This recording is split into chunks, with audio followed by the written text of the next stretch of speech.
It's Love It. Or leave it. It's Rashida. It's your girl Chi Chi. You know the vibes. The vibes are known. Chi Chi, what we getting into today? So we're gonna go deep. We gave y'all a little nugget, just a little bit. Yes. The Yep. last week on our shadow being our superpower. So we're gonna go real deep today. All right. Yeah, a lot of people are very scared of their shadow. Because I think that our shadow holds most of our power. And when you have to do that shadow work, it's something serious. So Yeah, yeah. for So sure. I'll let you start off with it, girl. You got All this. right. Well, so we got to define what the shadow is. We actually found an article, well, actually it was a blog post about it defined the shadow and how we can, work through the shadow as well. So the shadow is, that part of you that may embarrass you, that you try to hide from other people. And sometimes you're triggered by it. So when you are triggered, it's like your emotional response, especially when you encounter something that you haven't fully dealt with and your emotions come up and, it's like, the shadow is there, kind of like popping out. But you don't really recognize that. Well, some people don't recognize that that shadow is a part of themselves that, you know, can be used as a strength. So that's what we're going to get into today as well. Okay. So yeah, just to add on to that, Carl Jung, he describes the shadow as the unconscious part of our character or personality that doesn't align with the ideal version of what we're aiming for. This being the version of us Jung called the ego ideal. So I think that's more so like we like to think of ourselves, right, through our ego, like our most ideal version and what we present to the world, right? Um, but behind closed doors, when we act a fool, when we act a donkey, when we are really showing our ass, that's the parts that we're like, oh my God, they took me completely out of character. Why did I give them the power to take me out of character? But there's power within recognizing that and knowing that it doesn't have to pop out. But yeah. So even, just to piggyback on what Chi Chi said about Jung, he defined the shadow self with, 8 archetypes. And so the first is yourself, like the actual part of you that you are aware of. And that is pretty much the center of your personality and your psyche. Whereas the shadow is like the dark part of you, the emotional aspect of your psyche. Then there's the anima. That's the imagined or the idealized woman that draws people into their feminine side. And men and women both have, that feminine side as well. The animus is the part of you that has the capacity to like reflect and be self-aware. And your persona is like that mask that you wear so that you can protect your inner self. The hero, which is kind of like related to what Chi Chi was saying about like the shadow being, you can use that as like your superpower. So that's the part of you that can like overcome the evil and the destruction. And then there's also Jung talked about like the wise old man. So that's like the personification of yourself that contains that wisdom that you hold. So it's like sometimes it'll come to you like, wow, you'll have a thought that comes in and like that's your inner wisdom. And there's also the trickster energy where it's like that childish part of you that needs like that validation and that gratification. So that's that instant gratification too, because I'd be like, oh, you think you petty? Oh, I'm Queen Petty. Let me fix my crown real quick. Okay? I got your ass. Yeah, so what we're trying to do is like, dull that trickster energy. Because it gets wild sometimes, when Mhm. you Oh, I especially mean, with the karma, like that shit will smack you yeah. right back in the face. And sometimes it don't Yeah. smack you, it smacks your loved ones. Like literally. We'll leave that one alone. she said she sounded like she had a personal story about that, but I ain't gonna put you on blast, girl. I'm just saying, like, it really does. Like, when I think about like that inner child that comes out and it's like, I want to be gratified. I want that, that validation. That's because, certain things in childhood you weren't, validated for. You didn't get that gratification. But as adults, we encounter this world and we're like looking for that, you know? Yeah. And like what he says about like the actual shadow, like the dark and emotional aspect of your psyche, like I've had moments where I'm like, Oh, Lord. because it sounds so bad, but like I have to be real. Like I had what I felt like was a moment of clarity with an Mm. ex that I was like, I can make all my problems go away. I just have to go to the kitchen and grab the knife and make him disappear. And I was like, but when I Wow. tell you that this fucking moment, excuse me, but this moment of clarity, like I swear I felt like Jay-Z, that moment of clarity. Like I literally felt like that. Like everything was just clear. Like, huh, I know all my problems will go away if I just make him disappear. And I've Mm. literally had that moment where I'm like walking to the kitchen, just very soft. Like, it's scary when you go from like 1,000 and you bring it all the way down. You have but where you're going? All I saw him was running out the door, and I still had the knife in my hand. But where are you going? What happened? Like I literally snapped. Okay, and it wasn't Damn. until like it wasn't until like after that I was like, yo, what the what the hell was I thinking? Like I was really thinking like this is gonna be okay. You know what I'm saying? Well, I'm glad But he's it's those okay. things. Yeah, but it's those things that like people don't like to admit to themselves. Like, Yeah. I was like always like labeled crazy, but I embraced my shit. Like even back then, I didn't understand what I was doing, but I was still embracing it. Like, okay, I'm crazy, so that lets you know don't play with me. Mm. But that was you. It sounds like that was you embracing, well, at the time, what you thought was embracing the label, Yeah, I did embrace right? The it. crazy label. Yeah, I did because I was like, well, I'm not gonna say that I'm not like I'm not gonna no somebody that is like in the right state of mind is not going to be like, I'll just make all my problems disappear by just killing you. Like who says Right. stuff like Yeah, that? You know what I'm saying? exactly. Um, Yeah.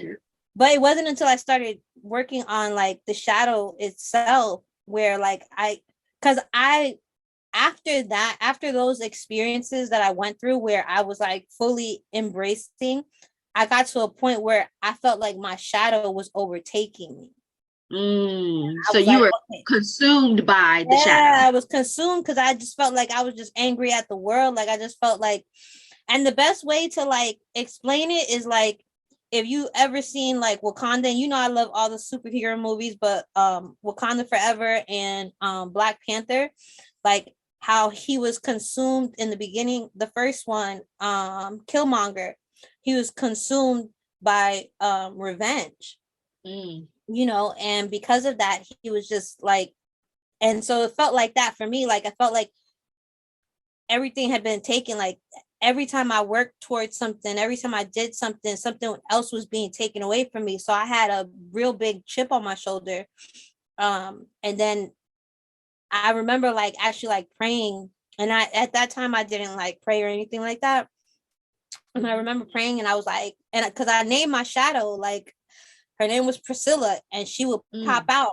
And it was always at the times of like where I felt like I couldn't truly be myself. So it was like, okay, well, since I can't be myself right now, I'm gonna act the hell out. Just like a kid that is labeled the bad kid, they always act out for attention. So I guess it's kind of like that trickster energy. Yeah. Where it's like I needed that gratification. So okay, so you want me to act the asshole? You want me to act the fool? I'm gonna act the fool. But then it really got to the point where I started to really take it to that point where it was like I had everything taken away from me. So now I just don't give a damn. And then I literally prayed, and I didn't pray at the time because I had my chip on my shoulder or whatever. So I didn't. You had all the answers. Yeah, well, it wasn't even like that. It was more like, why I need to pray for you because you the one taking away everything for me, from me. Why am I gonna pray to you? Like, what you doing? Like, I don't Wait, you said you the one taking everything away. Who taking everything away? That's what I felt like at the time. Okay. So it was like some deep dark wounds that I had within myself. So it was like, why am I gonna pray to you? But I felt it like really overtaking me, where like there was times where it felt like equally like I could be myself or whatever. And then there was times where it was like I knew I was protecting myself, so I wouldn't show like the vulnerable side of me. So my shadow would just pop out and be like, nah, we're not doing that right now. And you can argue that that's like your shadow and your ego. But my shadow would really like act out. And because of that, it started overtaking me. So anyways, like our conversations be. When I was praying, I was like, please God, like, if you real, just like, don't let her take over. Like, I don't want to be consumed by her, because I felt like I was so consumed by like anger and rage. So yeah, it sounds like those emotions were the only ones that you felt like you could rely on, though. Absolutely. Oh yeah, like anger, like when we talked about like addiction, when I think back on my addiction wasn't an actual substance. My addiction was to an emotion. I was very comfortable in anger. I was very comfortable in rage.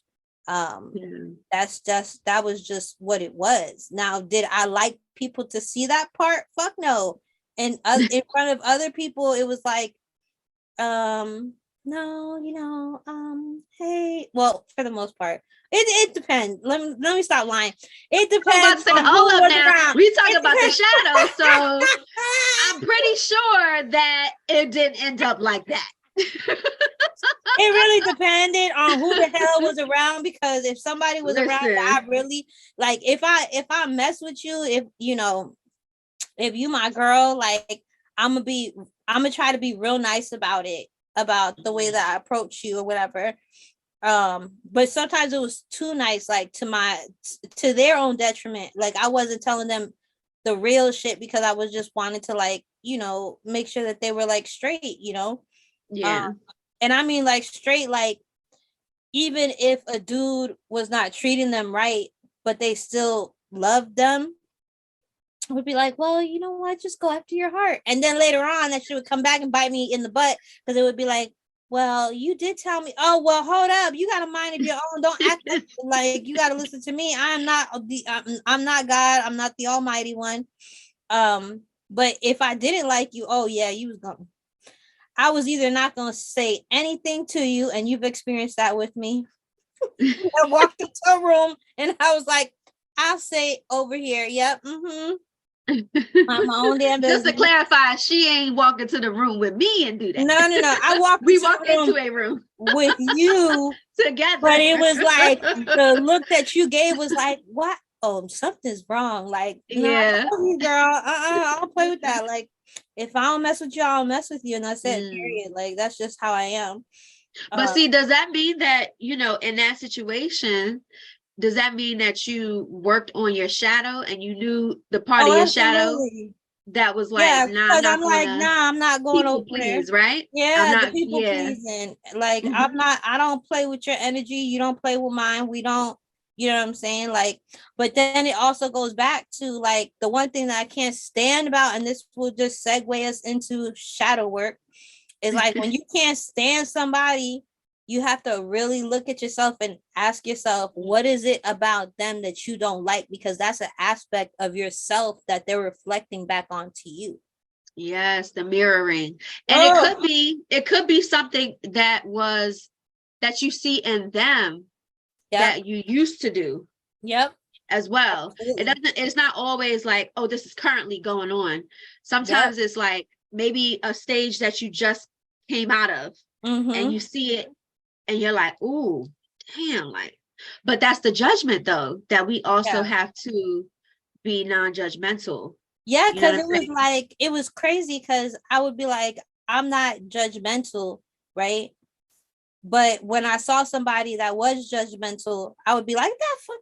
So that You judgment, judging right you know what I'm saying? Like, it's such a contradiction. Like, she there. thinks she all that. Like, she needs to be taking a look at herself. You know what I'm saying? Like, Mhm. but what are you doing at that moment? You judging. Why don't Exactly. you just like leave that person alone or just not be around that person? But that takes Mm. time and growth. We're always growing. Always. Always. The one thing that I do know emphatically is that we are always growing, whether we're growing in the wrong direction or the right direction, if you will, but we're growing some way, Yeah, like and like, change is being ever present as well. Like, mm. But go ahead, Chichi, I'm sorry. yeah, no. I was just gonna say like, the bad things of like ignoring your shadow is like it ends up like you are turning against yourself. Your shadow, for me, in my own experience, what I realized was that my shadow shouldn't be in front of me, nor should it be behind me. It should be right next to me. I should be Mm. aware of my shadow. You know what I'm Mhm. saying? That way, because when you, okay, I can't remember what the guy's name is. I wish I remember who it was, but it was someone on YouTube, and he was breaking down Carl Jung's um what he breaks down as the shadow. And he made such a dope point, right? He Mhm. was talking about how, it's one thing for you to be holier than thou, right? Is how we say it. He didn't say that. I'm ad-libbing right now. It's one thing to be holier than thou when you're naive and you're ignorant and you don't know stuff, right? Mhm. It's a whole nother thing when you know that side of yourself, you know what you're capable of, you know what you're Mhm. capable of doing, and accepting it and knowing that I don't have to act like that. I can act like Mhm. this. And you actually making that conscious choice. That's where the power comes in, is making that Yes. point, knowing your darkness and being able to embrace it and be like, yeah, that's part of me, but I choose to do this. And I'm a big person. Me personally, Mhm. I don't know, I'm a big person that advocates on choice, my own trauma. Mhm. I need to have choice. Yeah. And it's like the ultimate superpower to be able to make that choice to be like, yeah, you know what, I could really mess you up, but I Mhm. choose not to. I leave you with love and I'm light. making a conscious choice not to fuck you up. And that's the real morals. Like, that's when you really got to look at your morals. You know what I'm saying? Like, you Yeah. know what, I can do this. I know what I'm Mhm. capable of, but I choose not to do that. And I love that point that he was making, because it was like, there's power in that. Because I Yeah. remember being younger, like, oh, so you gonna come at me sideways? Oh, you gonna step to me? Oh, okay, well, I'm gonna show you. You gonna catch these hands? Like, that's it. Mhm. Now I could. Well, I'm still working on my shadow, because I would say now I can walk away. But if you come up to me, you start. She's still working. But God is that's still another working thing, on like, me. But I'm hoping okay. to like get to that point of being Yeah. able to walk away. I don't know if that's my ego though. But sometimes we gotta fight differently though, right? Like we Yeah. still we know that we could throw hands, right? We could do that. Mm-hmm. But that's only resolving the issue in the moment. And it's Mm-hmm. not really a resolution. It's just I'm getting out my anger and frustration at the most base level, of Yeah. human existence, which is to whip somebody ass. Yeah, that's why I have a punching bag to channel my anger. Yeah. But the real power is in the power of your thought. You can Yep. box somebody, go toe to toe with somebody mentally, Yep. you know. So Mm-hmm. the real strength is in your mind and not your hands. It really is. Well, depending on if you're a healer or not. Because if I box your ass one good time and I did some Reiki before that, I might just heal everything that's messed up with your mind. Let me put Apollo Santa because she all in the shadow. I knew this was going to be one of my favorite subjects. But yeah, ignoring your shadow can actually lead to self-deceit, deceiving others, anxiety, depression, offensive behaviors towards others, struggling to have like healthy relationships with others, self-sabotage, self-absorption, and an inflated ego, where we see a lot of people that are like that. Yeah. So it's so serious for us to like really be self-aware, because if we're not, then we'll project those things and be like, oh, this person's this and this, but what you're doing is just projecting your own stuff onto someone else. And we have come to realize in this spiritual journey that word, listen, the more you step into your true self, right? Your higher self, the judgment is coming from you. You know what I mean? So it's going to come, it's going to boomerang back to you. Like as soon as you say some off stuff, the karma is instant. Oh, trust my God. me. Like I remember saying testimony. Tell them testimony. Saying something about somebody. I'm like, why she I'm talking shit. I'm on the phone with Chi talking shit. I literally bust my ass while I was on the phone. And I'm like, okay, I get it. Spirit, thank you. Thank you for humbling me. I needed that. Thank you for humbling me. And I wasn't a damn thing either, because I was like, not only was I laughing about the crap you was talking, but then I was also laughing at the fact that you busted your ass. I was like, was it a slow fall? And you was like, girl, it was so slow. It was one of those falls when you surrender, right? You like, all right, I know I'm going down. And it was no saving me. There was no saving me from the fall, but it was like, all right, I surrender, but I'm gonna try to be as graceful as I can. I'm sorry, I'm fucking dead. Not to surrender, like you be like, oh. The fall gonna come. You know what's so funny? Spirit is like, why don't you surrender any other damn time? You so hard-headed. This is the one. No, not the read. Wait a minute. Spirit, hold up. In the middle of the recording. Anyways. Yeah. I'm still working on that. Yes. We're still working on all of that, because I swear it's like anytime I get irritated about anything, it always drives me crazy.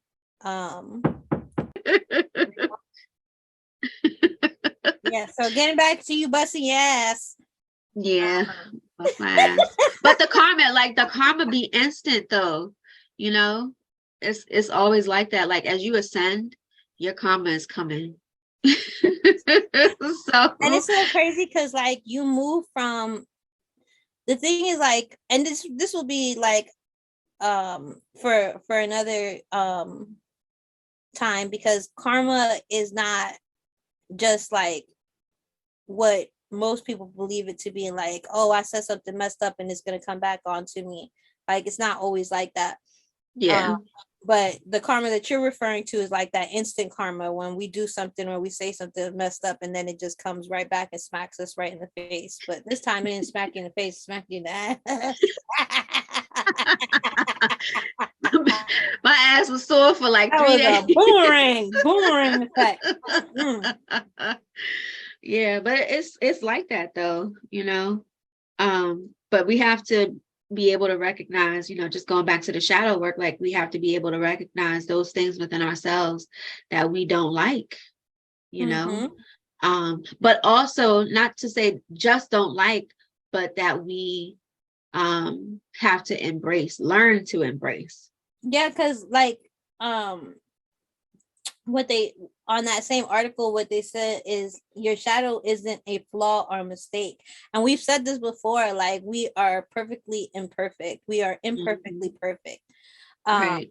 It's actually the part of who, it's actually a natural part of who you are. And when you think about the collective consciousness, and this is very controversial, but there's a lot of leaders that shouldn't have been in office, leaders. There was a lot of bad people that I'm not going to say their names, but that were not only in office, but all around the world, that did a lot of horrific things in history. Yeah. And they're part of our consciousness. Yes. You know what I'm saying? So it's like denying that part of you that you know that you are capable of. As much as that right there is crazy, right? That I had said that earlier about like I had that moment of clarity where I could just make everything go away. I can't even hurt a bug. Like, I feel bad if I hurt a bug. I cannot imagine actually killing somebody and taking their life away. You know what I'm saying? Yeah. But that moment, I knew what I was capable of, and I knew I didn't have no thought about it. Like, okay, that's what we doing. That's what we doing. Yeah, that's what we doing. So that's what we didn't do, though. No, that's not what we did. That's not what we would did. Not be doing. We would not be here right now. For real. But it was a good thing that he had the wherewithal to get his ass out that house. Girl, it was only my mom that helped him because she lived across the street. Get out! What you doing? Run! She's going to the kitchen. She Puerto Rican. What you doing? You think she's grabbing a spoon? It wasn't gonna be a flying chocolate that day. Where are you going? What's happening with the big ass butcher's knife? Where are you going? What happened? You had that Latin spice. What? Oh my goodness. But I know, like, you know what I'm saying? Like, it's part of all of us. It's just and some people you can see their shadow, like they don't even realize that they're walking in their shadow on a regular basis. You know what I mean? Like, there's a difference between embracing your shadow and walking with your shadow and actually being in your shadow. Yeah. You know what I'm saying? Like that, right? But isn't that a defense mechanism though, when you walk in it like that? I think to a certain degree. I think depending on what you've been through, I would say that, you know, in my own opinion, don't come for me. I know, please. And aside, these are opinion-based things. Exactly. You know? And these are my truths, not anybody else's. This not anybody else's truth. If you do not resonate, you know where to go. You don't have to listen to this part. You can fast forward. It's called love it or leave it, you know. There you go. Yeah. But I do think that in my own journey, it started off as a defense mechanism because I knew who I could be vulnerable with and who I couldn't be vulnerable with. As it started consuming me, that's when I had to that's when I dropped to my knees, like, please don't let Priscilla take over. Yeah. But that was strength in itself, though, recognizing that, being able to reflect, and say, oh, wow, this is a part of me that I know how dark it can get. Mm-hmm. And I'm not going to succumb to that. Yeah. And people, just like it said, like, it surprised the hell out of me that, like, your shadow can be anxiety and depression. Yeah. You know what I'm saying? Like, I didn't even realize that. I was like, damn, I done been in my shadow for a minute now. I thought my shadow was just anger and rage. Like, no, it's anxiety and depression. Like, I gotta make sure that I acknowledge her and I'm integrating her, because before she was just outside of me. Now it's more like she's with me. But I think it's beautiful when you are able to integrate both sides of you. Like, the people that really love you, they gonna mess with you when you authentic. Like, it really makes you be your authentic self. It makes you look to people human. Like, everybody thinks like people are like, the highest of the highest, and certain people, like, let's just say like certain celebrities, right? Let's just say a controversial figure, Kanye West, right? People are always coming for him and saying that he's crazy and he's this and he's that, but he embraces his authentic shadow truth. And he embraces it. Like, this is my truth. I don't give a damn what nobody else thinks, and if it bothers you, that's you. Like, I'm still gonna be me. I done been quiet for too long. I done held back in too many meetings, and again, this is my own opinion, because everybody has something to say about Kanye West, but I don't give a damn because I'm still on his side. Now he goes about it in a very different way. But you know why? Wait, hold on, Lo. Let's spend a little bit of time there, though, because if there's something about him that triggers an emotional reaction within you, then we got to put the mirror up, though. It always is. It's always a mirror. Because I know I act like, if I was a celebrity like that, I would have been acting like that. It would have been like, I would have been I would have been done it. Especially because you have to constantly be quiet. And I was quiet already in life, to be put in front of people and then because really not showing or not doing your shadow work, which we'll get into after this, but not doing your shadow work and really like knowing who your shadow is, and you're just denying a piece of yourself. So it was like, I was in my shadow for so long, or I used my shadow for so long, that I got scared that I was just going to be walking completely in my shadow. And then I had to stop and get out of that, and enter a different phase. But it's just a crazy journey, like learning who your shadow is, and being okay with who that is. Because if you don't, you just put yourself in a prison. You're putting yourself in a mental prison. And it's like for those who like know like tarot, it's like the 8 of swords. She has a blindfold, and she has the swords around her. She's in a mental prison, and she doesn't even realize that it's not a real prison, but she thinks it's a prison, and she can't get out. And she just takes off the blindfold and she walks out. She's not in prison no more. Free. You know what I'm saying? The shadow. But that's the prison that she created for herself. Yeah, absolutely. Yep. Absolutely.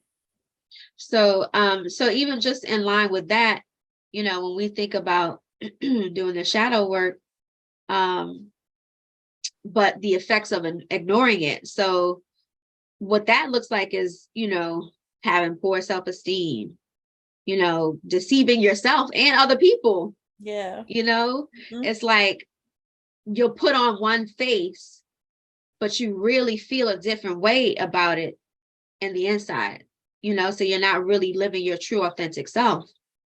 And doing things that can offend others, you know.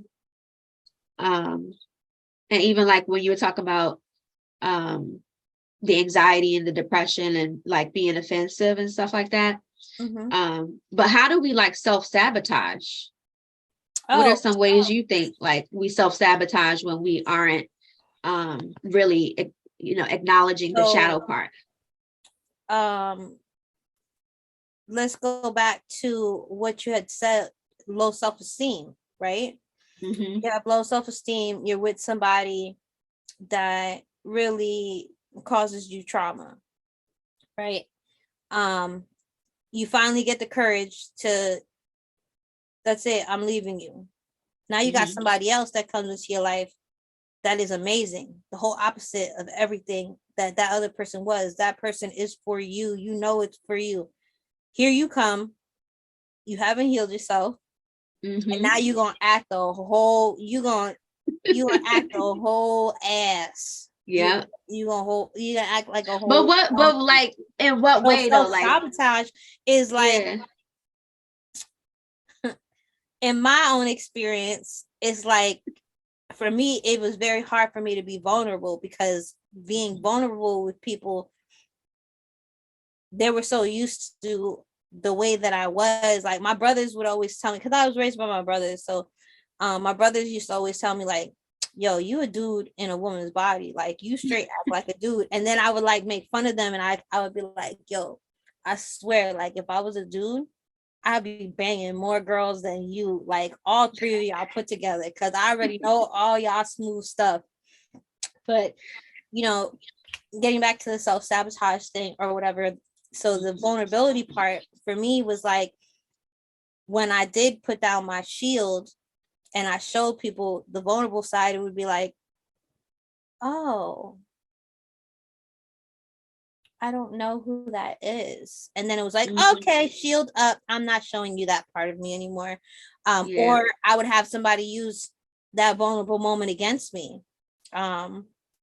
When it came to like women, I had like a real issue. I had to do a lot of shadow work with women friends, because I had a lot of times where I was vulnerable, and then it came and smacked me back in the face, and it was like, I know all your secrets. Why are you playing with me? Like, why would you even do that? But that's a defense right there. It really was. Like, and still, but my character, even, I think even back then, it was still like, I still had that wisdom within myself, because I've always known that like I was an old soul anyways. I still knew like how much respect that took for, like, I knew what it takes to be vulnerable, and I knew that was something that I struggled with. So I never played with somebody else's vulnerability. Like, you told me something in a moment of you being vulnerable, what the hell do I look like, even if we fall out, for me to like come out and say anything about whatever it is, you pissed me off, so now I'm just gonna do this back to you? Like, nah, I'm not gonna change who I am. Like, I used to always think back then, like, don't let the world change me, be the one that changes the world, you know what I'm saying? Even when I was in my shadow. But the vulnerability part for me was like hard, because then the self-sabotage would come in, where it was like, all I really wanted was a hug, but you made me mad, so now I'm like, get away from me.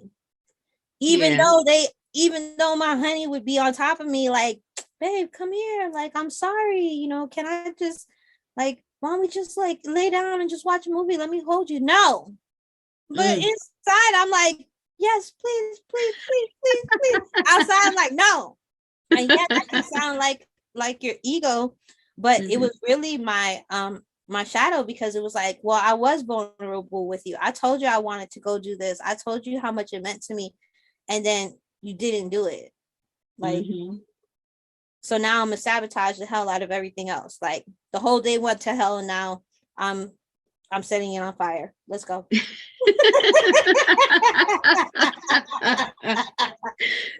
And I was that's fully what we standing tend in to that. do. Like, I think it's a little bit of ego mixed in too, though, Yeah. when we feel so prideful in that moment, like, oh, so you didn't do this, so now I'm doing this. And I'm just, Yeah. Temper tantrum. Mm-hmm. it's a tantrum, you know what I Yeah. mean? Yeah. And then there's other ways that we sabotage ourselves, like when, just with like low self-esteem, well, we have like a dope job interview, right? I don't think I'm gonna get it, so you don't go. Right. How'd you get the job interview if you didn't? You know Mm-hmm. what I'm saying? Like, you got it. Exactly. Like, you got to actually show up. You know what I'm saying? There's just so many things that we do to sabotage ourselves. But what was the other ones that you said? So let me see. Oh, well, I mean, you talked about the anxiety and depression, but then we do things to be offensive towards other people, Mm-hmm. And we struggle to have healthy relationships with people. Okay, so you speak on that. Well, to struggling to have healthy relationships. Mm-hmm. Mm-hmm. What was the other one? Offensive behavior towards Yeah, others. offensive behaviors. Yeah, Yeah. because I already spoke on mine. Well, for me, it's offensive behaviors. Uh-huh. Now don't be trying to do the whole little, you love doing that, trying to go around it. I said both of those. Speak on offensive behavior towards others. Okay, you are not trying that you trying well, to do. I mean, I do realize the power of my word. You know what I mean? Like, even I said it earlier, like, there's things that I'll say that I know will be offensive. It's like, don't say that, don't say that. And here goes the shadow. Blah, blah, blah, blah, blah, blah, blah. And my higher self sitting like, bitch, I just said don't fucking say that. I'm still working, but I know that me saying something to someone, like, for instance, when I was married, like, I knew the things that I could say. Ooh, boy, we always know the right thing, like those hot buttons, you know what I mean? Those hot buttons. But what it really was again, it goes back on us. Like, why am I saying this? It was something that I was triggered by, and then we go into that immediate, like, well, if you're gonna trigger me, I'm gonna trigger you, and I'm gonna do it better. Oh yeah, anything you can do, I can do better. Yeah, that shadow be. Girl, that song, Like a Boy, Sierra, was my shit. I would be coming home at 5 a.m. in the morning, like, bumping to that, making sure that you heard it the whole way. I was in the car with all the doors open, making sure you heard it. Yeah, because you wasn't going. Yeah, if you was going to do it on 10, I was going to do it on 1,000. Yeah. I didn't. Oh, that was ridiculous. Yeah. So yeah, I've offended. Yeah. I try not to do that now. Obviously, I'm working through my shit.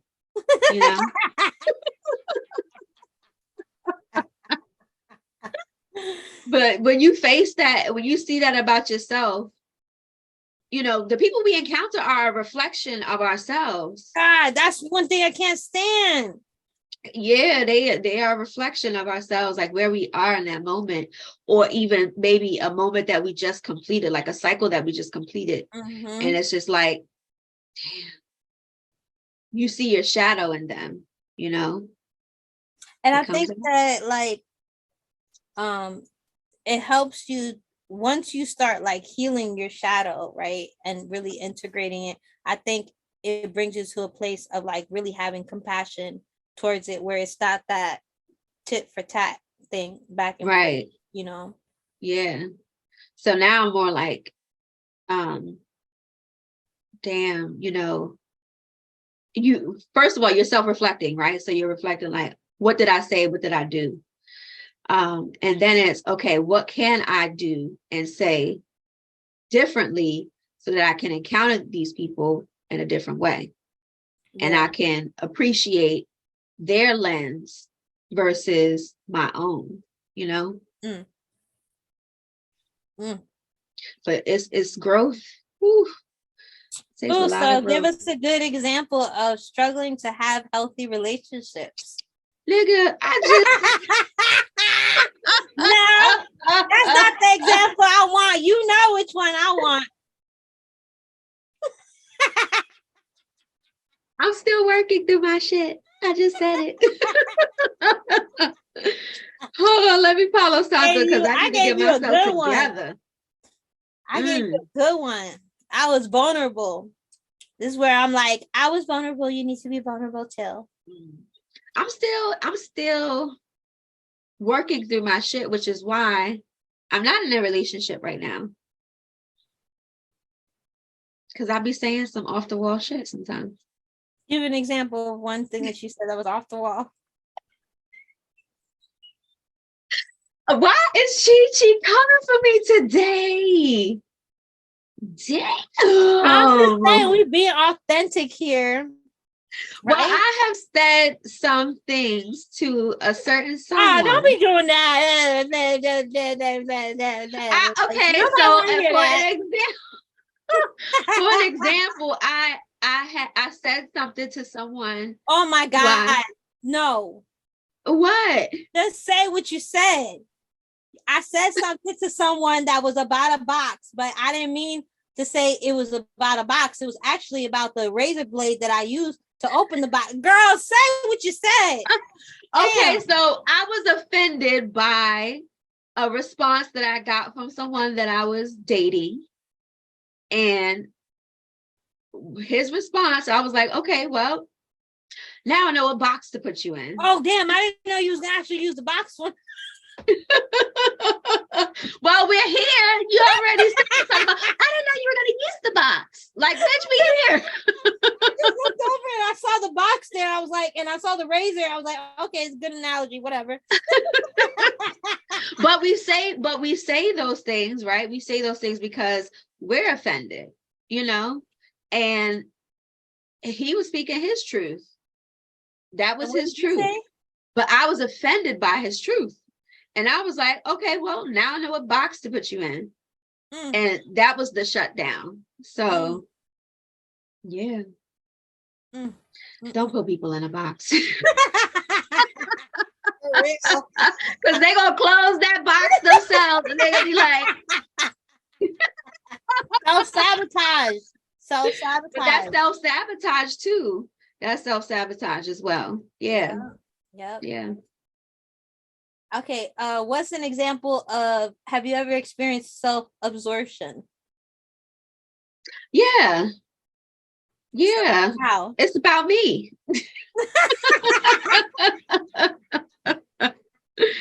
No, it's not all about me, but I'm just saying, like, yeah, when we have those moments of just only thinking of ourselves and not the other person, yeah. But I feel like our culture here in the States is highly driven by self-absorption. You know? Attention is a mother.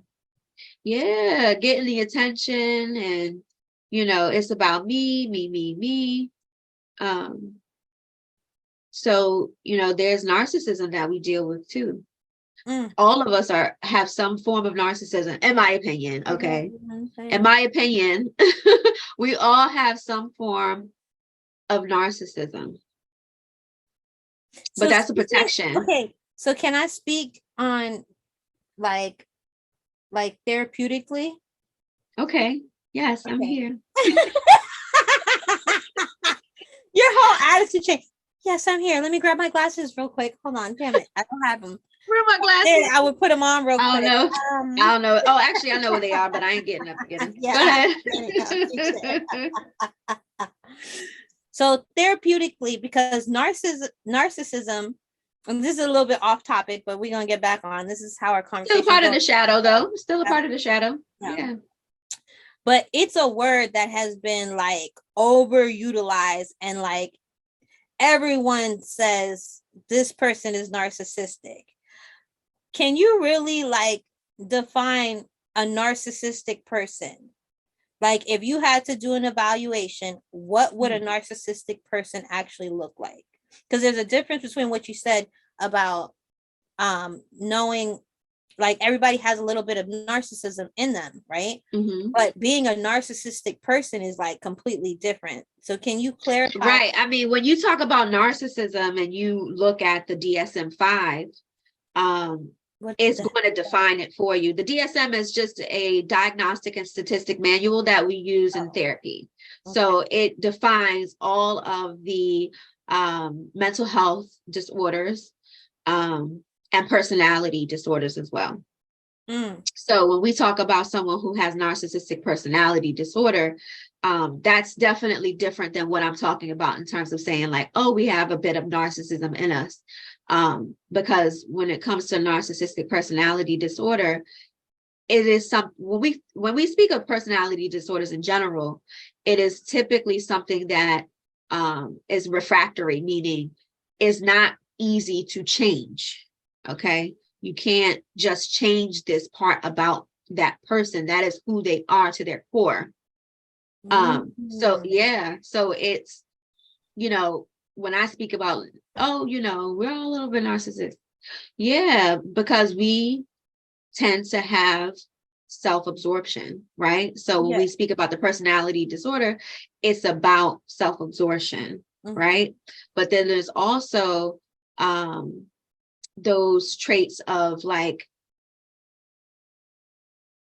not really being able to see things from others' perspectives, right? So it's about my point of view, and my point of view is the only one that matters. Nobody else's does. And it's also related to like antisocial personality disorder as well, where no matter what I do, it's fine that I do it, but I'm judging everybody else for doing the same thing. What kind of personality disorder is that? Oh, with the antisocial? Oh, well, antisocial doesn't judge, like they don't give a fuck. But narcissists, they do. Yeah. Like antisocial is like, I can't feel empathy for anything or anyone. I had a whole different thing of what antisocial was, but dang, that's crazy.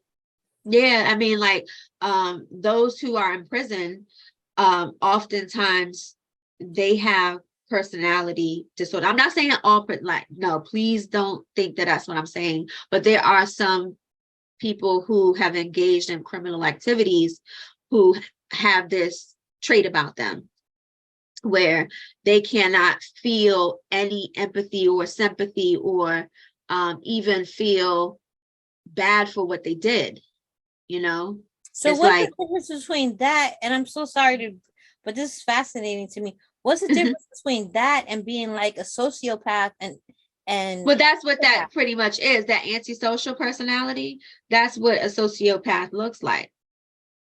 They don't feel, it's like they can engage in criminal activity and feel absolutely nothing for what they did. So when people like use, oh, I'm antisocial, they're saying that they're more of an introvert. You know what I'm saying? Like they're not I used to say that, like, I'm antisocial, but it was really like I'm just more introverted. Right. That's give me a little alcohol using the term. I'll bust wide open. They're not using the term correctly when they say that, but but not to go into all of that. I'm just saying, when I said narcissism, it's more like, I wanted you to, I wanted you to clarify that, only because there's so many people that are like, oh, I was dating a narcissist. Like, there's a difference between dating an actual narcissist compared to all of us having a little bit of narcissism within us. And that's why I wanted to explain that from a therapeutic point, because it's been overutilized and just so quick to be like, just like the word gaslighting. Not everybody is gaslighting you. Right. You know what I'm saying? Yeah. People don't even realize that what they're saying is something that is like, because they're in denial about their own stuff. So sometimes they're not gaslighting you. They just don't know. They're not aware of themselves. You know what I'm saying? Right. Yeah. So that's why I wanted you to define that, because some people, they take it like, and they run with it. Like, yeah. I mean, there's so much more to, narcissistic personality disorder than I said. But again, you can look in the DSM-5 for that. But just in general, like, I just want you to know, like, yeah, it's a part, if it's a true personality disorder, it's a part of who they are. And it's not something that can be changed oftentimes. So do you think that if they have a personality disorder, it's interesting. If they have a personality disorder and they are working on their shadow, do you think that they can transform that and integrate their shadow?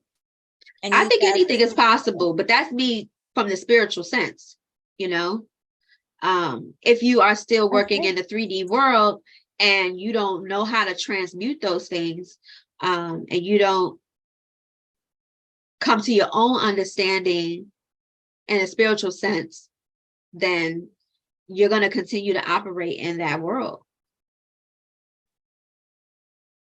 But that's my own opinion. Make sure we say that. Yes. So that brings us to, what is shadow work? Okay, let's get into it. So shadow work, one of the things that I think people should do when they, first of all, if you have trauma, you want to consult with a professional. That's just my opinion. Really true. Yeah, if you have trauma that you're trying to work through, my opinion, I want to just say that, I want you to go to a professional to work through that. But if it's just, I'm so sorry, guys, if you guys hear my stomach. I ate breakfast. Just saying, I apologize. Anyways, I don't hear anything, but okay, good. But yeah, that's just my opinion. You should, speak with a professional to try to work through your trauma. But if it's something that you've recognized, and you feel like you can, manage it on your own or work through it on your own, I would first start with just reflecting back on situations that have happened in your life where, look at it from the observer standpoint and say, what could I have done, or what was my part in this situation? So let's say, for example, you got into an argument with someone and y'all are no longer speaking. Okay. Based on whatever was said in the situation. You have to look at it from the observer standpoint and say, what was that person's view? What was my view? What do I know about that person that may have formed their opinions, may have, made them speak to me in the way that they did? And then you say the same thing about yourself. What is my background? What is it about me that made me react to that person in that manner? And do like some free writing too. Like when you think about the situation, when I say free writing, that just means write without thinking. Write the first things that, come to your mind. And don't filter it. Some of it might be ugly, just to let you know. Yeah, like it's gonna be ugly. Like, oh, I'm gonna burn this. I'm glad I got that. You'll see how dark your shadow is, though, when you do that.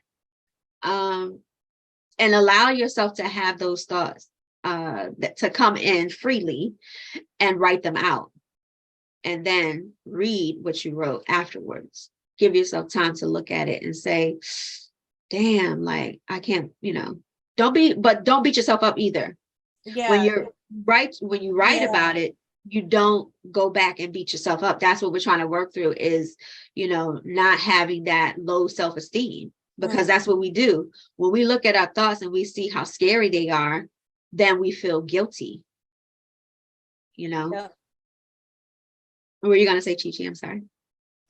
No, it's the truth though, like that what you just said, like making sure that you're not judging yourself in the shadow during the shadow work is one of the hardest aspects of shadow work. Yeah. You know, because like the goal of shadow work is, you know, self acceptance, being Right. able to accept all those parts of you, the good, the bad, and the ugly.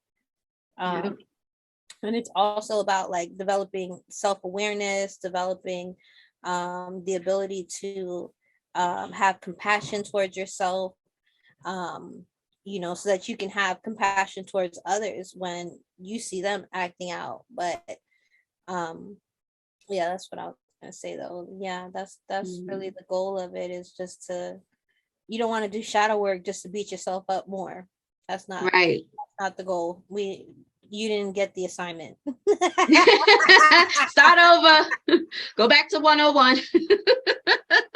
You didn't get the assignment if you do that, Yeah. you know. You did Mm-mm. not get the assignment. Yeah. But yeah, so free writing, that's the first thing. What's another thing that you think you could do, Chi Chi, when doing shadow work? um I allow myself to feel, because I have too many emotions. So I allow myself to feel and let go. So when Mm, it comes up, I accept it and I don't judge the feeling that I have, because I feel like feelings are neither wrong nor right anyways. So even if it's like a dark feeling or an angry feeling or a sad feeling or even a happy feeling, whatever feeling comes up, I just allow myself to feel it and then I let it go. Um and but how do you let it go though? Like, what is it that helps you let that feeling go? acceptance, accepting what I couldn't control Mm, about whatever situation it was. A lot of my shadow work had to do with control. I had a lot of trauma with not being able to control my environment and feeling powerless. mhm. So actually looking back and being like, I should have did this and I should have did that, and why didn't I do this and why didn't I do that? During the shadow work part of it, it was like, okay, so feel what you need to feel, accept it for what it was, and know that there's nothing that you could do about it, and move on. Mhm. You know, but Yeah. you have to honor your feelings in that. And that's why it ends up staying in the shadow, and it will end up like acting out. It's because you Yeah. accept it for what it was. And sometimes, you know, sometimes even the shadow doesn't even come out like angry or like anything like that. Sometimes we're so unaware of like, what was the ones that we were just talking about? Self-sabotage, inflated ego, self-loathing, poor self-esteem, right? Going back to poor Yeah. self-esteem. Yeah. When you do like self-deceit and you deceive others, Yeah, anxiety, like, depression. Yeah. Those are the parts of, ignoring the shadow work yeah. and, So or no, ignoring your shadow. That's yeah. what tends to happen when you ignore your shadow. So one thing that I used to do is like I would give people way more benefit of the doubt than they deserve. Instead Hmm. of like when someone shows you who they are, believe them. You know what I'm saying? Hmm. And I would sit there and stay in a relationship that no longer served me for way too long. And I mean friendship, family, romantic, it just didn't matter. Um, Hmm. so that was just something that I just wanted to point out, because sometimes it's not all these dark emotions. Sometimes it's literally you taking full accountability for everything and not having the other person take accountability for what they did. Right. It can That's be true. two sides of the coin. Yeah. You know, like, Yeah. oh well, it was completely my fault because of this. Like, no, that Hmm. person had a point to play in that too, you know. Yeah.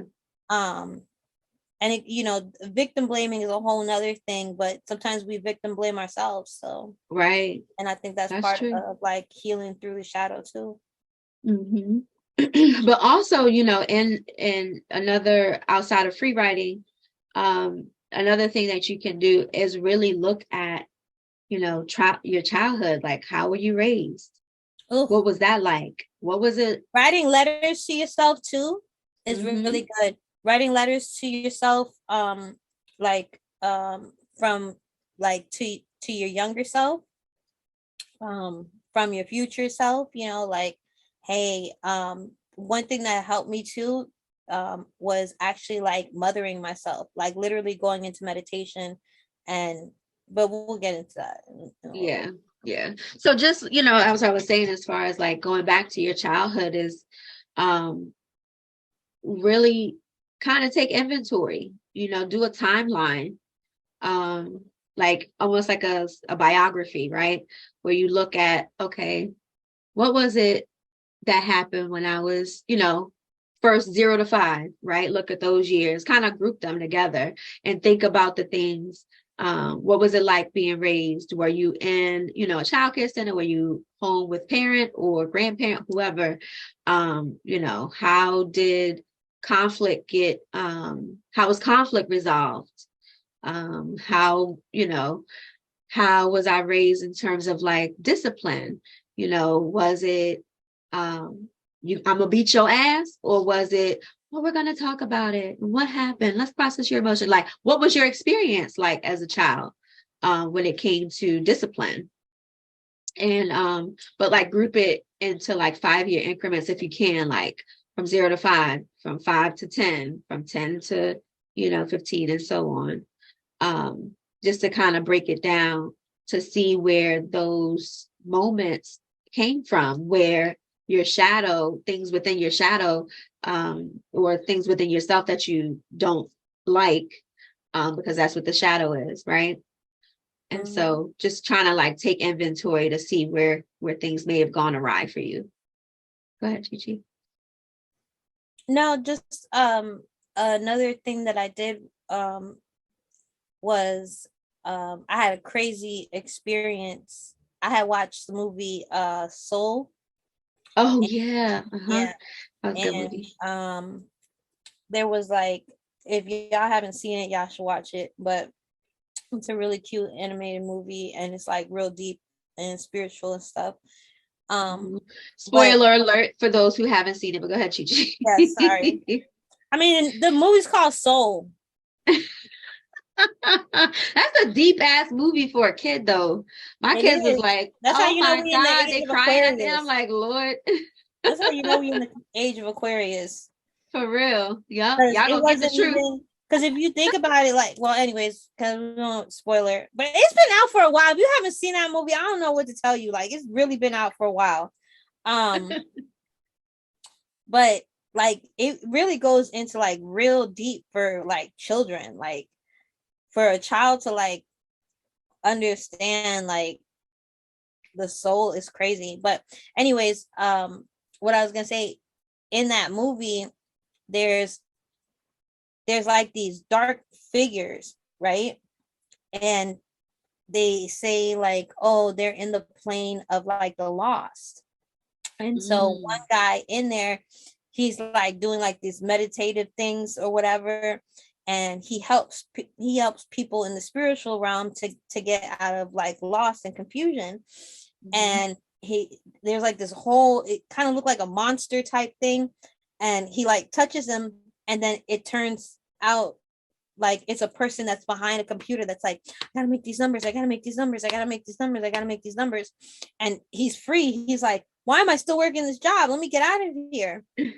So I bring that up because it was when I watched that, um, I went into into meditation, and every time I closed my eyes, it was like I was looking through a telescope, and mm, I kept on seeing like someone, and it was like a spotlight, and it was like a little person, because I couldn't tell whether it was a boy or a girl, that was just like all you could see, everything around them was dark, but all you could see was them, and they were like in a fetal position.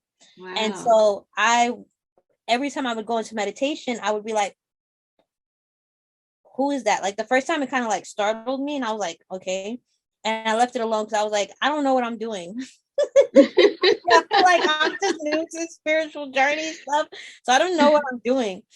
And then I had watched Soul, and I was like, yo, what if I'm meant to like pick this person up? What if this person is lost and I'm meant to touch that person and get them out of that, you know? So I went into it, you know, and of course I did like protection work, like don't be trying to go into like, you know, spiritual realm is like nothing to play with. I gotta make sure you gotta protect yourself. And I went in or whatever, and I went and I picked her up and I just put her on my shoulder, and it was the craziest experience. Like, well, I've had a lot of crazy ones, but that one right there, like that one hit me hard, because I'm holding her and I'm like, it's okay. And I'm literally thinking that I'm helping someone else, you know, that is stuck, that is lost. And she just pops her head back out, and she's me at 5 years old. And I was like, I instantly jumped out. Like, jumped out of meditation. Scared the shit out of you. Like, what does that even mean? Girl, I was Googling for days trying to figure, like, the answer is within yourself, okay? Exactly. I was about to say, now I was Googling for days. You know, I was Googling for days. What does that mean? I didn't find a damn thing on it. I went back in and I was like, literally, the moment I went back in, it was like, you need to mother yourself. Wow. I couldn't find that nowhere on Google. Because the answer was within. That was such a simple answer. I couldn't find that nowhere on Google. No. You found it on your own map. Yeah. The map of Chi-Chi. Yeah. So one of the things that I did to help me with like shadow work was like, I would always bring my inner child with me.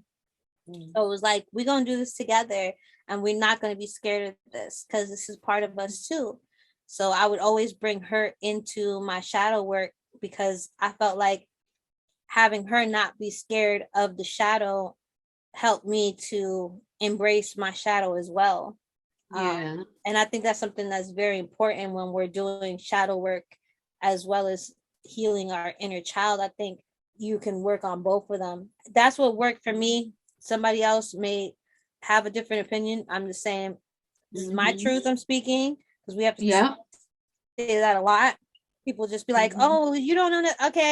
Okay, girl, that's how you feel. I'm just telling you what worked with me. This is my opinion. This is how I feel. This is what worked for me. Maybe it'll work for you. I hope it does. I pray it does. If it doesn't work for you, I pray something else does. You know what I'm saying? But that was one of the techniques that I used with my shadow, and using, and I don't want to say using, but having my inner child with me made me look at it more playfully. So it'd be like, dang, you are kind of crazy. Like, like why did you do that? Like, I don't know. Sometimes, you know, like having my inner child with me was like, I don't know. Sometimes you just act like that. Like, because if you think about it from like an innocent child, right? They don't know no better. You could yell at them right now, right? 5 minutes later, they gonna come crawl up in your bed and be like, okay, mommy was mad, doesn't matter, she's okay now. Right. That unconditional love. Yeah, that you have to have for yourself though. Yeah. So having my inner child for me was like something like real dope. And like I used to do this thing where I would always have like, I would be like, I would first go in because I made like a very special place for her for safety, like because I never felt safe. That was one of my own issues that I had, and because of not feeling safe, I did a lot of self-sabotaging. I did a lot of self-deceiving. I did a lot. Okay, I wasn't shit back then. But hey, no, we ain't judging no more. You know what I'm saying? We're not judging. Non-judgmental. But having her there with me, so I would always make her, I would give her a safe place. Like I had a little safe place that I would put her in my mind. And every time I saw her, it's crazy because I didn't even know this was a therapy thing. But when I was talking to Susan, I was like, why have I been working with her and now she's 10 years old? Growing. Yes. And she was like, well, she had told me like it was part of therapy, like that's actually like a real thing. I was like, yo, shut up. That's a real thing. I was blown away. I was like, she's like, yeah, that's a real thing. She's like, give it another couple of months. She might be 13. And I was like, Lord, like that's crazy right there to even think that. But so anyways, in the safe place, every time I would come and I would hug her and I would be like, and I would be just talking to her like, hey girl, so what you doing? What you been up to? Have you been playing with the fairies? Have you been playing with the unicorns? And she would just talk back to me and be like, oh my God, it's so beautiful here. Da, da, da, da. And then I would always tell her like, so she had this thing. I guess I have this thing. Because I say I have this thing, I guess, with a Lamborghini and going fast. But I needed to like be in a safe place to feel like that because I've been in multiple car accidents where I almost died 4 times. All 4 times. I'm still here for a reason, right? Amen. For real. And that's that protection though. You know what I'm saying? Yeah, it really got is. That protective barrier around you. Yeah, for real. Like I should have been, my brother was like, you should have been a stunt double. Stunt double. I don't want to press my luck, okay? For real. Hell no.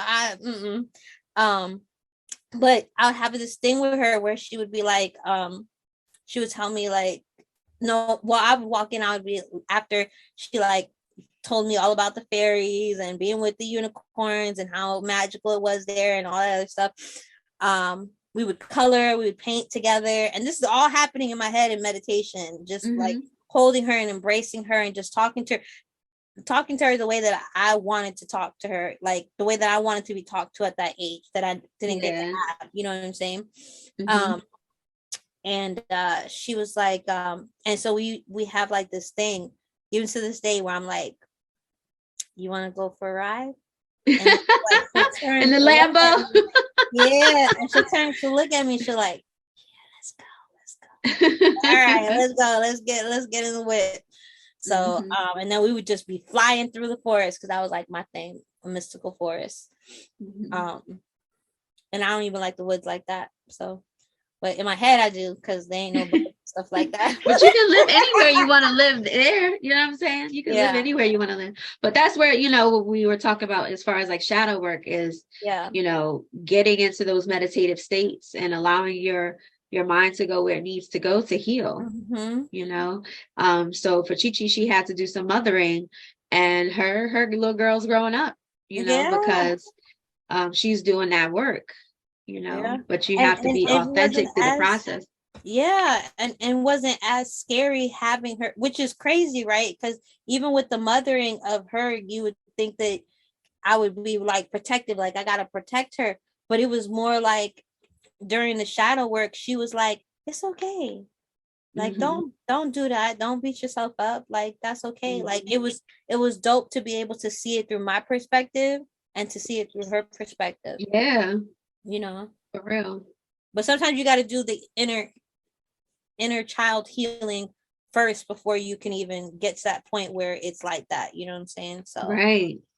So things that you can also do is write your own affirmations, your own I am statements, and things that you're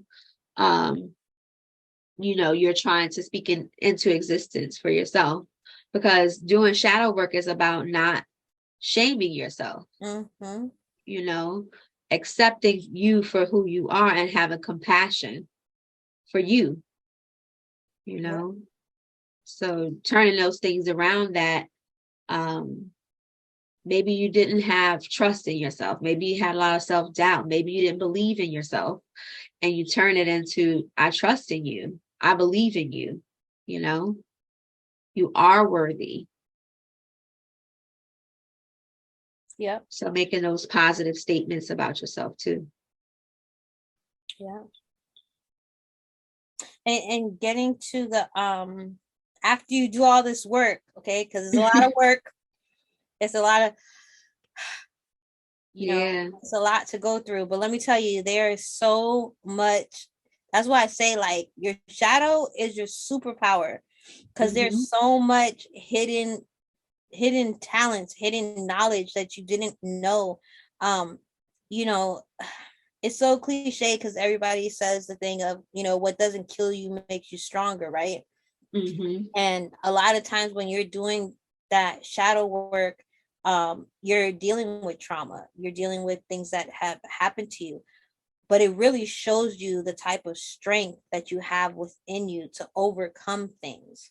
And when you look back at the things that you've been through, to be able to overcome and get through those obstacles, doing the shadow work and healing is like, yo, I can take that, I can transform that. I still have that energy in me, and now I can push it towards whatever I want.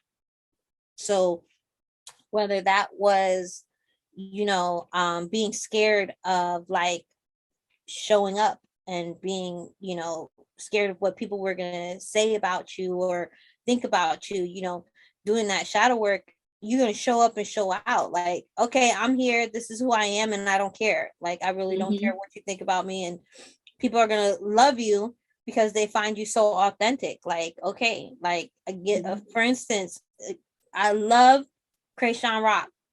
I love her because she is a hot mess, but she's dope as hell, and she embraces all sides of her. You know, I love that about her. She will, you know what I'm saying? Like, yeah, I did this. Now, you know, there's still a lot of trauma that she needs to heal from, but I love the fact that she actually like is like, so what? I do what I want because I love this person and this is what I want to do. And she took a lot of the trauma that she had and used it to catapult her to where she wanted to be. You know what I'm saying? Yeah. But that's a lot of us. I mean, look at, getting back to Kanye West. He got into that accident. He was spitting through the wire. Through the Wire was one of his most fire you know what I'm saying? Yeah, like one of his fire ass songs. So there's so much gold, and it can be your superpower. Yeah. It can really be your superpower. There's just so much talent that you find within that, within actually doing the shadow work. Right. Unlocking your creativity. Yeah. Right. Yeah, unlocking your creativity. Yes. So unlocking your creativity, like what do you mean by that? Well, I think as we go in our shadow and we discover those things within ourselves that we, you know, didn't necessarily like, and we, you know, maybe we do some free writing, maybe we start to discover things about ourselves that untapped talents that we, you know, never tapped into, things that we wanted to do in our childhood that we never got an opportunity to do, and we're holding on to those things. Maybe we used to write, but we stopped, you know what I mean? So getting back into the things that we find enjoyable. Maybe we used to paint, maybe we used to bike, hike, whatever, like doing things that, you know, we find joy in, and also things that maybe we wanted to do but never got an opportunity to, and we're like, okay, well, I never made, you know, pottery before, let me try that. You know what I'm saying? You might unlock a talent doing something that you ordinarily wouldn't do, you know. That's true, because I learned how to draw and paint, and first of all, let me tell y'all, Chi Chi is like the most creative person that I know. She does poetry, she draws, paints. I mean, she's very, very gifted. And I'll be a little jelly, like, God damn, bitch, what else you know how to do? But it goes back to what you said, though. It's the shadow work, because like I would have never thought I was able to do any of those things. I couldn't draw a stick figure right. Like, you know what? I could draw the hangman. The hangman, that's what I could draw, you know. Yeah. And when I started like healing myself and doing the shadow work, it really helped for me to like build confidence. And then I had also watched this thing where I was watching the Gaia Network. For y'all don't know about the Gaia Network, watch the Gaia Network. But yeah, shout out to the Gaia Network. You know, if you ever want to sponsor us, we are here. We're here and available. For real. But go ahead. What was you watching on the Gaia Network? So yeah, my bad.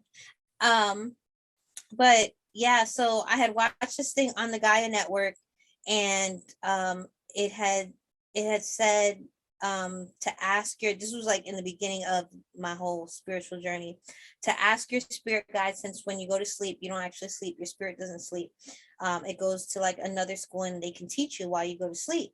So I was like, I have to ask my spirit guide something that I know for a fact, because I was still on that logical part. I know for a fact that I can't do. And that's something that I can do. And I'm like, but I'm pretty good at this. And then I come out and I'm better. Like, no, I need something that like I know for a fact I can't do. I couldn't even draw the stick figure on the hangman right. That never even came out right for me. So I was like, you ever draw a stick figure, right? I always had the one with where the leg, like the part of the body came through. So it'd be like, you throw, it looked like there was an extra leg and it was shorter than everything else. You get what I'm saying? Got it. That's how bad it was. I didn't even draw stick figures right. Like, it was just ridiculous. And so I asked, that same night, I asked my spirit guides, and I was like, please, spirit guides, show me how to draw while I sleep. Teach me how to draw. And I envisioned it being like the Matrix, like, okay, they put in the program, and then I wake up. And so every day, did you a program? For 3 days, right? I was looking over at my pad and I was like, nope, I'm not ready to be disappointed. I've been very happy on this journey so far. I'm not ready to be disappointed. Second day looked over. Nope. That night I was like, please teach me how to draw while I sleep. Wake up the next day, pad looking at me again. I'm looking at the pad. I'm not ready to be disappointed. I'm not ready. Finally, I was like, screw it. And I drew, and I was like, and my honey comes and he's like, you know how to draw? And I was like, no. I'm not sure. I guess I do. Yeah, I guess I do. And then after that, I just started drawing. I was like, oh my God, this actually works. So yeah, the creativity on the shadows, like, it's crazy. Like, you got to unlock that power. That's a superpower, though. Yeah, it really is. It really is. What other what other things did you unlock? A lot of clarity. Over, like, the self-awareness is crazy to me. I feel like I was like very naive to a lot of the things that I did. A lot of people pleasing things that I did too. Like, now I'm like, I don't care if you get mad. That's your own feelings that you got to deal with. That's not me. Like, I don't feel like doing this, and I'm not going to do it. Like, it was crazy to me how I would say yes to something. Like, my brother was like, yo, you mean? And I'm like, I'm not mean. I was like, there's a difference. Like, I'm tired of saying yes to stuff that I don't want to do. And then I turn resentful for it after I do it, because I did it grunting the whole time. And so I was like, to avoid all of that, the self-awareness was like one of the biggest things that I unlocked. Was like, I don't feel like doing this. Literally, my brother, all he wanted to do was go get a pedicure because he has really bad neuropathy. So like, the massaging on his feet helped him a lot. But he's like very old school, and I don't even want to say old school. He's probably one of those people that if he saw Andrew Tate's thing, I know you know who Andrew Tate is. I don't know. Okay, well, he's a misogynistic pig. Okay. For the most part. And but a lot of people like resonate with him. A lot of men resonate with him. And so not to say that my brother's a misogynistic pig, but he can he You really can have some of them views sometimes. yeah, he's having those views. But all he wanted to do was that. But it was funny because he was like, I don't want to go in there without like, I've always went in there with like my girlfriend. I have to have like another female. And I was like, bro, Because he was going go. to get a pedicure. Yeah, like go. He felt like he had to have a woman with him. Yeah, I'm like, why do you think you have to have a woman with you? Like, that's funny. That's so stupid to me. Like, whatever. Well, he got to do his own shadow work. But anyway, that's what I said. I was like, you need to look within yourself, because like, I was like, I get so much of the I don't care from you, and you like, but I don't want nobody to know that I'm over here getting a pedicure by myself. Like, you still getting a pedicure though. So what are you talking about? So anyways, yeah, I just thought it was hilarious because when he brought me in there, well, he tried to bring me in there and I was like, no. And he was like, you're so mean. Like, I'm going to pay for the pedicure. I was like, I got the money for the pedicure. I just don't want to go. Like, I want to lay in bed and not do nothing. And then I'm going to be irritated and aggravated the whole day because I decided to people please you. And I know you got neuropathy, but you need to deal with your own. How bad did your feet hurt? Yeah. That's the real question. How bad did your feet hurt? Do they hurt that bad? Then take your butt to the nail shop and go get a pedicure, because my feet are just perfectly fine. I do not feel like going. I was like, I'm not doing it.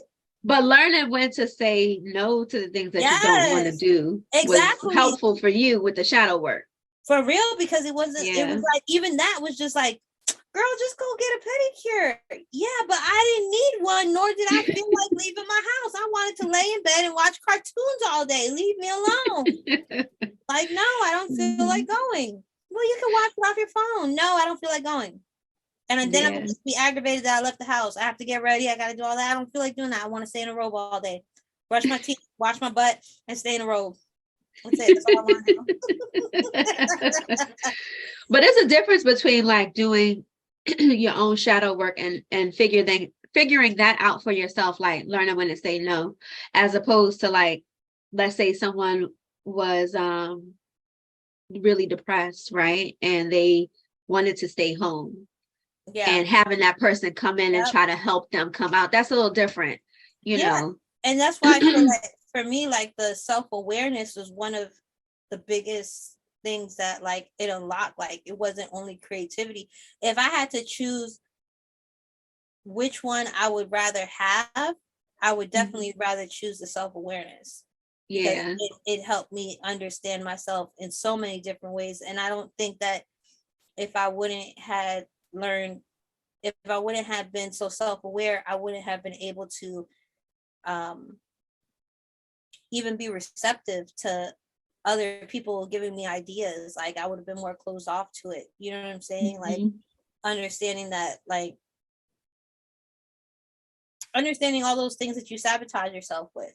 You know what I mean? So, self-acceptance. Sometimes it's hard to recognize it, you know, in that moment, like I'm self-sabotaging. Yeah, for real. You know what I mean? Like you don't really realize that until after the fact, unfortunately. So it's important to do your shadow work so that you realize when you're going down that pattern, you know what I mean? Like not down that pattern, down that path that you've always gone down, you know, when you self-sabotage, like what does that look like? And but shadow work is exactly what you just said, like learning your patterns. That's part of your shadow work. Like you really start knowing your pattern. Like, okay, I have a pattern of when I break up with someone, I have to jump into another relationship. Yeah. Remember that old saying, want to get you over the last. Listen. Be like, no, girl, you just creating more bodies and more damage. Yes. Like, no. That was me. Yeah. I would be real quick. I didn't know, like, okay, just stay by yourself. Stay by yourself. Learn who you are. You know? But one of the things that I thought was dope about the blog that you had sent me, the blog post was practicing spotting your inner shadow. And it says to start shadow work, it's important to spot your inner shadow. To do this, you can start by spotting habits you may have. Habits can be good, but they can also be bad. What patterns? And this is what we were just talking about. Yeah. What patterns do you tend to replicate repeatedly in your life that you feel are holding you back? You should also pay attention to your triggers to spot your shadow. Triggers remind you of past trauma, which is usually associated with your shadow. Those triggers are messages to help you realize your shadow wants to be seen. And finally, you can spot your shadow by noticing yourself projecting. One way you can do this is by using the mirror technique. The technique can be uncomfortable at first. However, it can allow you to uncover who your shadow self really is. To practice the mirror technique, pay attention to how you think and feel when you interact with others. When negative feelings come up, ask yourself if you may be projecting. So it just ties into everything that we were already speaking about. Yeah. Because we're already doing that stuff, you know, we're already working on that, but in our own journeys, but there's a lot of people that don't know that stuff. And like the practice, I'm gonna tell you right now, you do shadow work, that practice spotting the shadow is no joke, because I will be like, I don't even know if I should be mad, because I'm just gonna be mad at myself. Like I see it. Yeah, but it's about like the ego death too, right? Oh, absolutely. You know. Oh my God. Yeah, them ego deaths be brutal. Ooh, it's like, how many times can you kill the ego? No, girl, mine don't want to die. Spirit messed me up, man. Like, the ego is infinite, you know. No, I swear.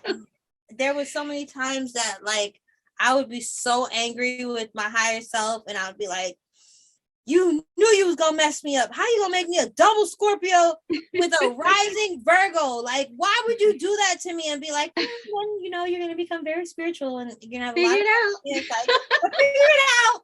Like, what are you talking about? There's the depths to the depths to the depths to the depths. Like, it's bottomless. Yes, bottomless. Only kind of bottomless I want is mimosas. For real, thank you. Amen. I can't even drink anymore, but you know. I know, honestly, I really can't drink anymore. That's the part of the spiritual journey. We'll talk about that in another podcast too. But you notice like things like drinking, things I used to enjoy, like it ain't enjoyable no more. I'm like, dang, I'm so sensitive now. I'm super sensitive. Like I can't, if I get a sip, I'm like, ugh. Yeah, it gave me a headache. My stomach started hurting. I was like, yo, I could guzzle, like I could drink anybody under the table before. Now it's like my head hurts, my neck hurts. I'm like, am I getting old? What is happening? Why? Feel like you got gout and shit. Like what? Oh my God. Yo, and then you become like very hyper focused on this journey too. Like, yeah, I remember I was pouring. Remember that day we were on the phone? I was looking at the water and I was like, why am I pouring this water and it looks carbonated? Like, why does my water look dirty? It's in a clear glass. What is in this water? That, and then I look at the back of it, it says sodium. I'm like, why do you put sodium in my water? Why? I'm already bloated as hell. I do not need more sodium in my body. Oh my goodness. So to wrap it up, yes. So 5 tips for starting shadow work if you haven't already. Well, I'll say 6 tips. Call on your ancestors, your angels. Your higher self, your deity, your guide. Yeah, call them all down. Say, look, this is what I'm about to do. I need your help. Yes, God, everybody, ascended masters, all of them. And if you're too scared to do shadow work in the daytime, like actually working on it, some people can do shadow work at night, like when they're sleeping. One thing that would work that I think is dope is if you use the Neptune symbol and you write down. This is a separate tip from what's actually on the blog though. But if you write down on, just look up Neptune symbol and write it on a piece of paper. I want to heal from this trauma. Now, I would say if you're going to do this, make sure that you have a therapist, okay? Or have some type of professional, because the nightmare might be crazy because you are literally learning how to heal. So you might revisit and relive that while you're sleeping, which makes it even more intense, okay? So I'm saying this for everybody, saying if you think you can do it, but I would still have some type of supervision and let the professional that I'm working with know this is the type of shadow work that I'm doing. And are you on call? For real. Yeah. But what it says is 5 tips for starting shadow work is to keep open mind. Practice self-compassion.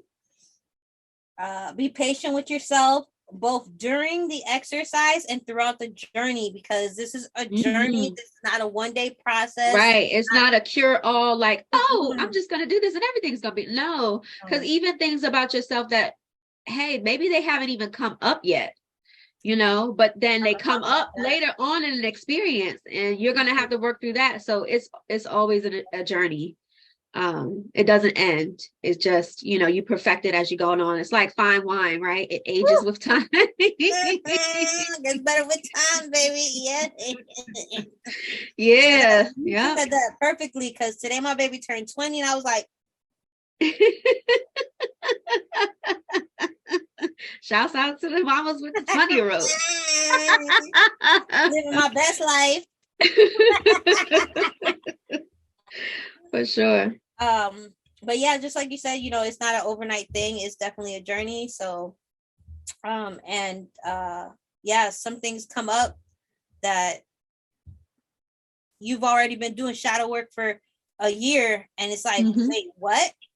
Right. Where'd that come from? Where was you at? Like, I literally had a moment with my therapist where I was like, how is that possible? How did I bury that so deep where a whole year went by and I did not, and we'll talk about like trauma and stuff like that, but this was so deep that I didn't understand how I actually moved in a way of like actually seeing someone every month, and it was completely swiped away from my mental. Like I had no recollection of it. Like it was just crazy. And the more shadow work I did, that popped up, and I was like, listen, spirit, if anything else pops up, I'm letting you know, like I'm out, saying goodbye. But that's dissociating though, like we dissociate like that as a defense mechanism to not remember stuff. So just make sure that like, you do, just like you were saying, like you should have someone professional. If you feel like you can do it by yourself, then do it by yourself. But I'm telling you, I was one of those strong people that's like, oh, I can do everything by myself. And I reached a point of shadow work where I was like, I need to see a professional. Yeah, because you kind of hit that wall, like, ooh, it was this is a little bit too much for me to handle alone. Yep. And then they give you the tools. Like one thing that I liked about therapy is like, you can have the spiritual part, but you actually need the physical part as well for, having that toolkit, that toolbox that you guys talk about, So it says number 4, carve out time to focus on your shadow work rather than multitasking, because you want to focus on it instead of doing more than one thing at a time. Like sit with it, feel it, go within, ask yourself questions. You want to make sure that this is a very sacred time for yourself so that you can actually focus on the healing. And then number 5 is take time to reflect on your progress. Yes, give yourself some kudos, applause, and all of that. Like you have to, because this journey is not easy, nor is it fun. In the beginning, there's parts of it, the polarity part of spirituality is crazy, but it's a dope process, you know. Yeah.